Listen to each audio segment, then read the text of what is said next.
36ನೇ ದಿನಕ್ಕೆ ಕೊಲ್ಲಿ ಯುದ್ಧ ಕಾಲಿಟ್ಟಿದೆ. ದಿನದಿಂದ ದಿನಕ್ಕೆ ಯುದ್ಧದ ತೀವ್ರತೆ ಕೂಡ ಜಾಸ್ತಿ ಆಗ್ತಾ ಇದೆ. ಇದರ ನಡುವೆ ಈ ಹಿಂದೆ ನ್ಯಾಟೋ ಮೇಲೆ ಡೊನಾಲ್ಡ್ ಟ್ರಂಪ್ ಬೇಸರವನ್ನು ಹೊರಹಾಕಿದ್ರು.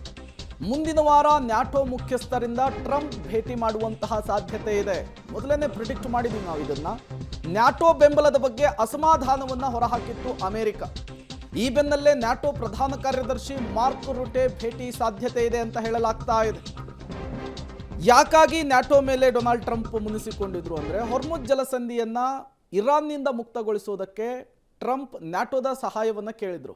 ಬಟ್ ನ್ಯಾಟೋ ಇದಕ್ಕೆ ನಿರಾಕರಿಸಿತ್ತು. ನ್ಯಾಟೋ ಅಂದರೆ 32 ರಾಷ್ಟ್ರಗಳ ಒಂದು ಅಂತಾರಾಷ್ಟ್ರೀಯ ಒಕ್ಕೂಟ. ಈ ಒಕ್ಕೂಟದಲ್ಲಿ ಒಂದು ನಿಯಮ ಇದೆ.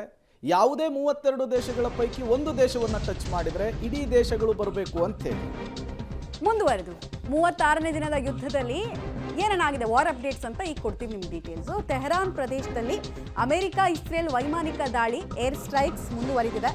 ಇರಾನ್ ಮಿಲಿಟರಿ ಮೂಲ ಸೌಕರ್ಯವನ್ನ ಗುರಿಯಾಗಿಸಿ ದಾಳಿಯನ್ನ ನಡೆಸಲಾಗ್ತಾ ಇದೆ. ಮಧ್ಯಪ್ರಾಚ್ಯ ರಾಷ್ಟ್ರಗಳಲ್ಲಿ ಆಗ್ತಾ ಇರುವ ಅನಾಹುತ, ಎಲ್ಲೆಲ್ಲೂ ಕೂಡ ವಿಧ್ವಂಸಕ ಕೃತ್ಯ ನಡೆದಿರುವಂತಹ ಚಿತ್ರಣಗಳು ಕಾಣಿಸ್ತಾ ಇದೆ.